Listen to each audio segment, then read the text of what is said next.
সবচেয়ে উপরে পবিত্র আল কোরআন, আর নিচে সাজানো বাংলা সাহিত্যের সব কালজয়ী বই। এটি কোনো লাইব্রেরি নয়, বরং কুমিল্লার এক লেখকের বাড়ির প্রবেশপথ।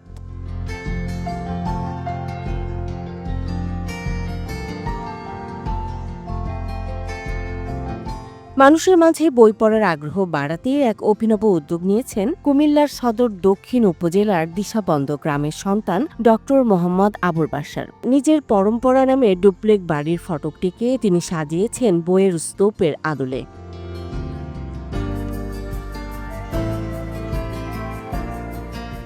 ফটকের পিলারে তাকালে মনে হবে একটির পর একটি বই রাখা। সেখানে শোভা পাচ্ছে রবীন্দ্রনাথ ঠাকুরের শেষের কবিতা, নজরুলের সঞ্চিতা আর জীবনানন্দ দাশের বনলতা সেনের মতো বিখ্যাত সব প্রচ্ছদ। বাদ যায়নি লেখকের নিজের লেখা বইগুলো। এই স্তূপের একদম শেষে রাখা হয়েছে পবিত্র আল কোরআন, আর বড় করে লেখা আছে জ্ঞানী শক্তি।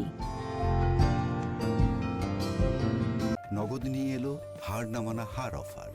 সর্বনিম্ন 10,000 টাকা রেমিটেন্স নগদে পাঠালে থাকছে স্বর্ণের হার জেতার সুযোগ।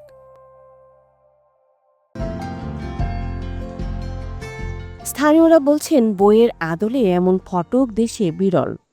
এটা তো একটা ব্যতিক্রম জিনিস, যেটা গেটের ভিতরে একটা বড় করে একটি স্তূপ তৈরি করে দিচ্ছে, যে লাইব্রেরির একটা অনুকরণ হিসাবে বা প্রতিচ্ছবি হিসাবে গেটটাকে প্রকাশ পাইল। এটা থেকে গ্রামের বিভিন্ন ধরেন ছোট বাচ্চা কাচ্চা যারা, তারা বই দেখে বইয়ের প্রতি তাদের আগ্রহ বাড়বে, শিক্ষার প্রতি তাদের একটা নতুন করে শিক্ষার জন্য তাদের ধারণা তৈরি হবে, লেখাপড়ার চেষ্টা করবে। আবুল বাশার 2021 সালে এই বাড়িটা এবং গেটটা নির্মাণ করে। কিন্তু অনেক বাড়ি, অনেক গেট, অনেক কিছুই কিন্তু আমরা দেখছি। যেহেতু আমার চাকরির সুবাদেও আমি অনেক জায়গায় গেছি, অনেক রকম অনেক কিছু দেখছি। কিন্তু সে যে গেটটা করছে এবং গেটের যে তার দেয়াল, বইয়ের যে দেয়ালটা করছে, এটা কিন্তু সম্পূর্ণ ব্যতিক্রমধর্মী একটা জিনিস। আবুল বাশারের এই গেটে তার পবিত্র কোরআন, আল কোরআন উপরে, তারপরে কাজী নজরুল ইসলাম, বিভূতিভূষণ বন্দ্যোপাধ্যায়, রবীন্দ্রনাথ ঠাকুর বিখ্যাত গ্রন্থ উল্লেখযোগ্য এনে আছে। তার নিজের লেখা বইও এই জায়গায় আছে। এই বইগুলোর উদ্দেশ্য হলো মানুষ এই দিকে যাতায়াত করে বা এলাকার মানুষ যারা দেখে তারা বইয়ের প্রতি আগ্রহ হয়, লেখাপড়ার প্রতি আগ্রহ হয়। অনেকে এই জায়গায় আসে, দেখতে আসে যে এই গেট এটি বিরল, কোনো জায়গায় এই গেট সচরাচর দেখা যায় না। বাড়ির ফটকে বইয়ের স্তূপের এই নকশা একজন মানুষের রুচি ও উন্নত চিন্তা চেতনার বহিঃপ্রকাশ। এই বিরল উদ্যোগটি আমাদের সমাজকে ইতিবাচক বার্তা দিচ্ছে বলে মতামত বিশিষ্টজনদের। এটা দিয়ে শুধু তার যে জ্ঞানের বা রুচির পরিচয় বহন করছে তা না, এই গেটটা কিন্তু প্রতিটি মানুষকে অন্তত 1 মিনিটের জন্য থমকে দাঁড়িয়ে দেখতে হবে যে বইয়ের আকৃতি দিয়েও একটা করা সম্ভব। এর ফলে বই পড়ার জন্য মানুষ কতটা উজ্জীবিত হবে আমি জানি না,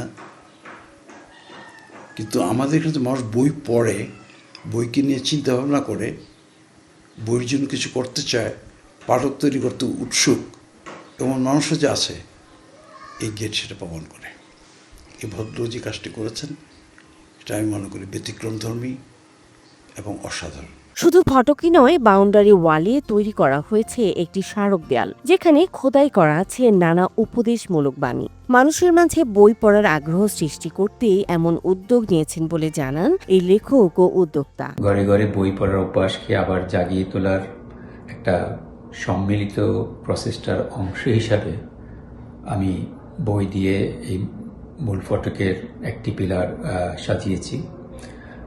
এই পিলারের অভিনবত্বের কারণে অনেকেই এটার পাশে দাঁড়িয়ে ছবি তোলেন, দাঁড়িয়ে দাঁড়িয়ে এখানে অঙ্কিত বইয়ের নাম সমূহ পড়েন এবং তাদের একটা বড় অংশ এই বইগুলো পড়ার বিষয়ে আগ্রহ প্রকাশ করেন এবং বইগুলো আমাদের কাছ থেকে নিয়ে যান।